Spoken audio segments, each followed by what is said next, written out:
사랑하는 여러분, 우리가 결정을 내리는 데 있어서 참 하나님의 뜻인지 아니면 인간의 뜻인지 이것을 참 분별하기가 쉽지가 않죠. 우리는 끊임없이 씨름을 합니다. 이것이 인간에게서 나온 야망인가 아니면 하나님이 주신 비전인가 분별하기가 참 쉽지 않습니다. 하지만 무엇입니까? 분별해야 합니다. 분별해야 합니다. 그렇기 때문에 분별하기 위해서는 뭡니까? 기도의 씨름이 있어야 되는 것이죠. 말씀을 붙잡고 그리고 기도의 씨름이 있어야 되는 것입니다. 야곱이 야복 나루터에서 그 천사와 씨름을 합니다. 나에게 복을 주지 아니하시면 내가 결코 놓지 않겠습니다 라고 하는 그러한 자신의 어떤 생명을 걸고 매어 달리는 그러한 야곱. 그렇기 때문에 그런 이스라엘이라고 하는 그러한 하나님이 함께하는 승리하는 자라고 하는 이름을 받게 되는 것이죠. 사랑하는 여러분, 말씀의 씨름이 우리에게 또한 있어야 합니다. 우리가 매일 이렇게 새벽 말씀 묵상을 함께 나누고 있습니다.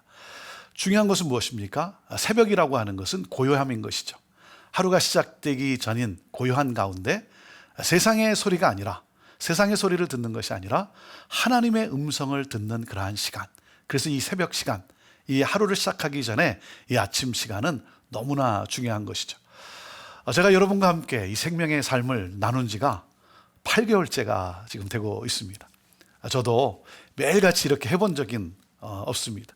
21년 동안의 형제교회에서 섬겼지만 이렇게 8개월째 말씀을 여러분과 함께 나눠본 적은 없습니다. 이번이 처음인데 코로나가 또 우리에게 준 그러한 한편으로 보면 축복의 시간이 아닌가, 저에게 그러한 축복의 시간이 아닌가 생각을 합니다. 이 8개월째 말씀을 나눠가면서 제게 마치 뭐와 같으냐면 매일매일 이것을 함께 나누면서 말씀의 근육이 생기기 시작했다는 것이죠. 여러분, 우리가 매일매일 조금씩 정해진 운동을 하다 보면 어떻게 됩니까? 이 건강에 어떤 그 근육이 생기는 것 아니겠습니까? 마찬가지로 말씀의 근육이 생기는, 그러므로 인해서 정말 말씀을 따라 결정할 수 있는 어떤 선택을 내릴 때 말씀이 기준이 되는 그러한 삶, 이 말씀의 이 축복을 제가 이번 또 코로나를 통해서 누리고 있습니다. 여러분도 함께하는 여러분들, 여러분의 삶에도 정말 이 말씀과 함께하는 그러한 놀라운 축복이 있으리라 생각을 합니다. 이 코로나 기간에 우리 성도들로부터 이렇게 듣는 또 감사한 이야기가 뭐냐면, 코로나로 인해서 어려움도 있고 답답함도 있지만 목사님 말씀을 통독했습니다. 성경을 전부 통독했다는 거죠. 그리고 성경 한 권을 필사했습니다. 그러한 또 말씀을 가까이 하는 우리 성도들의 그 삶, 그러한 어려운 시간을 또 축복의 기회로 삼고 있는 모습을 보면서 얼마나 감사한지 모릅니다. 하나님의 말씀을 따라 말씀과 동행하며 그러므로 인해서 말씀의 근육을 통해 말씀에 따르는 결정을 내릴 수 있는, 그렇게 분별할 줄 아는 그러한 저와 여러분의 삶이 되기를 주님의 이름으로 축복합니다. 자, 예레미야 40장 7절에서 16절 말씀인데요. 자, 7절과 8절 말씀을 먼저 읽습니다. 들에 있는 모든 지휘관과 그 부하들이 바벨론의 왕이 아히감의 아들 그다리아에게 그 땅을 맡기고 남녀와 유아와 바벨론으로 잡혀가지 아니한 빈민을 그에게 위임하였다 함을 듣고 그들 곧 느다냐의 아들 이스마엘과 가레아의 두 아들 요하난과 요나단과 다투메스의 아들 스랴야와 느도바 사람 에베의 아들들과 마아가 사람의 아들 여사냐와 그들의 사람들이 미스바로 가서 그다리아에게 이르니 그랬습니다. 자, 바벨론에 의해서 이 그다리아가 유다의 총독으로 세워집니다. 그리고 이 그다리아는 이제 안정된 그러한 통치를 하게 되죠. 그가 예레미야의 메시지를 따릅니다. 선지자 예레미야의 메시지를 따라요. 그럼으로써 그가 안정적인 그러한 통치를 이제 하게 됩니다. 자, 그런 가운데 그다리아를 찾아간 많은 지휘관들과 이 부하들, 그들의 부하들이 있습니다. 이들이 누구였습니까? 시드기야 왕을, 유다의 시드기야 왕을 따라서 바벨론에 저항했던 그러한 군대들입니다. 그러한 장군들이죠. 그 지휘관들이죠. 그래서 이제 바벨론에 의해서 쫓김을 당하고 그런 가운데 들판에 들판에 남겨진, 그래서 목숨을 건진 자들이에요. 어떻게 보면 굉장히 민족주의자들이죠. 유다를 사랑했던. 그래서 바벨론에 대항했던 그들이 이제 그다랴를 찾아오고 있습니다. 여러분, 그래서 다양한 사람들이 모였다는 것이죠. 자, 교회는 다양한 사람들이 모인 그러한 공동체입니다. 다양한 사람들이 모인 공동체가 여러분 하나된 공동체를 이루기 위해서는 무엇이 중요할까요? 자신의 경험을 내려놓는 것이 중요합니다. 이전에 신앙생활을 했던 분들이 있어요.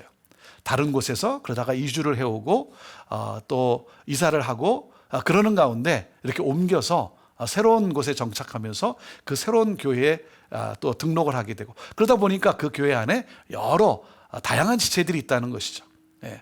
그 교회 경험들이 서로 다르다는 것이죠.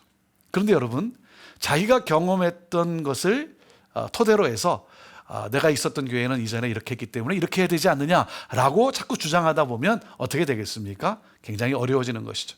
여러분, 새로운 곳에 정착하고 새롭게 옮겼으면 제일 중요한 것은 뭐냐면 그 교회의 목회 철학이 무엇인지, 그 교회의 비전이 무엇인지, 그것을 배우고 그것을 익혀나가면서 하나됨을 이루는 것이 중요합니다. 자신의 경험을 내려놓는 것이 중요해요.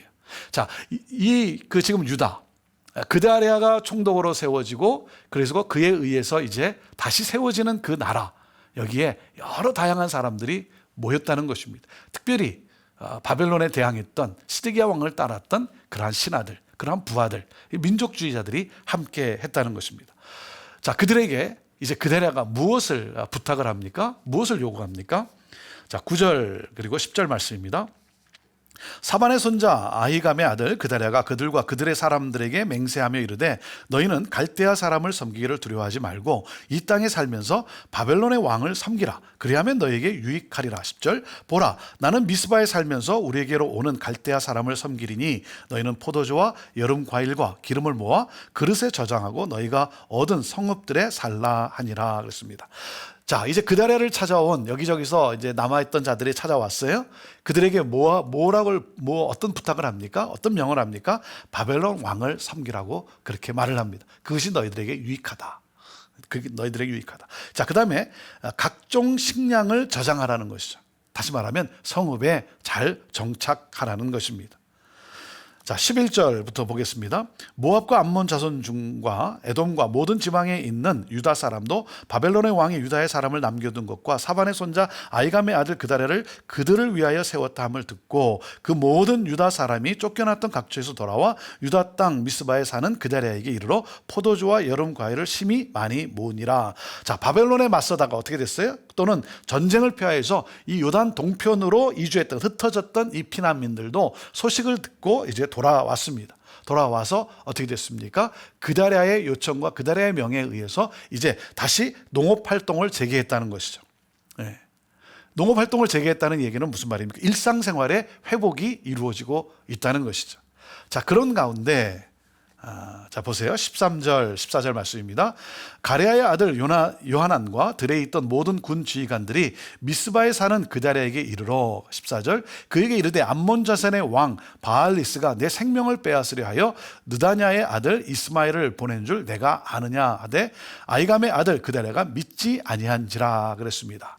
자, 이 그다랴의 정치, 그다랴의 이 통치가 어떻게 됐습니까? 오래가지 못한 있음을 우리에게 보여주고 있는 것이죠. 정말 이 평화와 안정, 그에 의해서 이루어지는 평화와 안정이 그다지 오래가지 못하고 맙니다. 왜냐하면 암몬 자손의 왕 바알리스, 이 바알리스 왕의 사주를 받아서 이스마엘이 이 그다랴를 암살할 계획을 가지고 왔다라고 하는 것이죠. 왜 그렇습니까? 이 암몬 자손의 왕 바알리스는 이 반 바벨론 정책을 피는 그러한 왕이었습니다. 그래서 친바벨론 정책을 피고 있는 이 그다랴를 좋아할 리가 없었죠.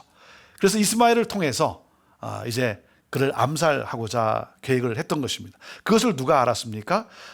이 가레아의 아들 요하난이 알았다는 것입니다. 어떻게 알았는지는 모르지만 하여튼 알게 되었어요. 그래서 어떻게 했습니까? 이 그다랴에게 이제 보고를 하는 것입니다. 너가 이스마엘이 너를 암살하려고 한 계획을 알고 있지 않느냐, 이렇게 말을 하고 있습니다. 당연히 알고 있어야 되지 않느냐. 다른 사람들도 아는 것처럼 너도 알고 있지 않아야 되느냐 하는데 어떻게 됐습니까? 그다랴는 전혀 그것을 알지 못하고 있었다는 거예요. 그리고 전혀 깨닫지를 못했고, 그리고 지금 요하난이 하는 이야기를 믿지 못하고 있는 상황입니다. 왜 그렇습니까? 이 그다랴의 이 그 통치를 보게 되면 굉장히 그 포용력을 중요시 여긴 것을 봅니다. 다양한 사람들을 하나 되게 하고 모든 사람을 수용하고자 그래서 연합을 꿈꾸면서, 그렇지 않았겠습니까? 연합을 꿈꾸며 새로운 나라, 평화가 있는 그러한 나라, 하나님의 나라를 꿈꿨는데 포용력을 굉장히 강조했던 것 같습니다. 그런데 여러분, 포용력이 다가 아니라는 것이죠. 그것이 다가 아니라는 사실이에요. 중요한 것은 무엇입니까? 하나님의 통치, 하나님의 주권을 볼 수 있어야 됩니다. 하나님의 뜻이 어디에 있는가. 그러면서 이제 그 요하난이 그 그다랴에게, 총독 그다랴에게 제안을 하게 됩니다. 자, 15절부터 16절 말씀입니다. 가레야의 아들 요하난이 미스바에서 그다랴에게 비밀이 말하여 이르되 청하노니 내가 가서 사람이 모르게 느다냐의 아들 이스마엘을 죽이게 하라. 어찌하여 그가 내 생명을 빼앗게 하여 내게 모인 모든 유다 사람을 흩어지게 하며 유다의 남은 자로 멸망을 당하게 하랴 하니라. 그러나 아히감의 아들 그다랴가 가레야의 아들 요하난에게 이르되 내가 이 일을 행하지 말 것이니라. 내가 이스마엘에 대하여 한 말은 진정이 아니니라 하니라 그랬습니다.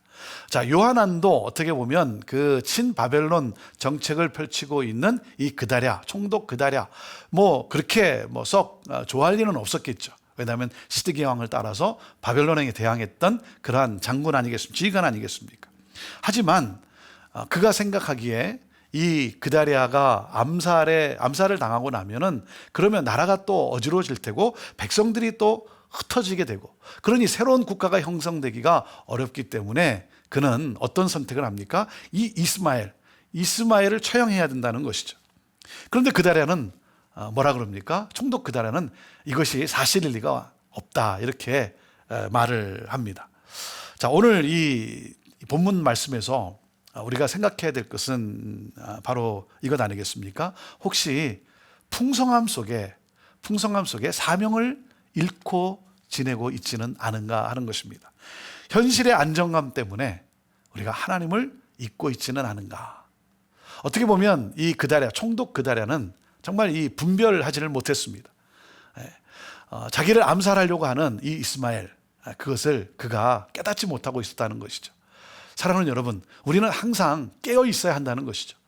사단이 우리를 어떻게든 넘어뜨리려고 하는, 그래서 여러 가지 술책과 계획을 가지고 달려오는 그 사단, 그 앞에 우리는 영적으로 항상 깨어 있어야 되는 것이죠. 안정된 삶 속에서 하나님이 주신 사명을 잊고 지내지는 않고 있는가. 여러분, 안정 속에 또 풍요함 속에 우리가 이 그 분별의 감각을 또 우리가 잃어버릴 수도 있기 때문에 그렇습니다. 그렇기 때문에 우리는 이 말씀을 통해서 매일매일 하나님 앞에 이 말씀을 붙잡고 계속해서 하나님의 뜻이 어디에 있는가를 묻고 또 물어야 하는 것입니다. 여러분, 오늘도 내가 내려야 되는 결정들, 내가 택해야 되는 그러한 선택 가운데 정말 하나님의 뜻은 어디에 있는가? 풍요로움 속에, 안정됨 속에, 이 세상의 여러 가지 소리 속에서, 세상의 이 상황 속에서 혹시 우리가 자칫 잘못하면 우리가 하나님의 뜻을 따라 분별하지 못하는, 선택하지 못할 수도 있기 때문에 그렇습니다. 여러분, 우리는 항상 귀가 열려 있어야 됩니다. 사람들의 말을 들을 수 있어야 합니다. 제안도 내가 적극적으로 들을 수 있어야 합니다. 하지만 한 걸음 더 나아가서 여러분, 우리의 귀는 하나님께 열려 있어야 합니다. 하나님께 열려 있어야 됩니다. 그래서 여러 가지 또 권면도 있고 또 제안도 있지만 그 가운데 정말 하나님이 말씀하시는 하나님의 뜻은 어디에 있는가. 그렇기 때문에 이 말씀 묵상이 너무나 중요하다는 것이죠.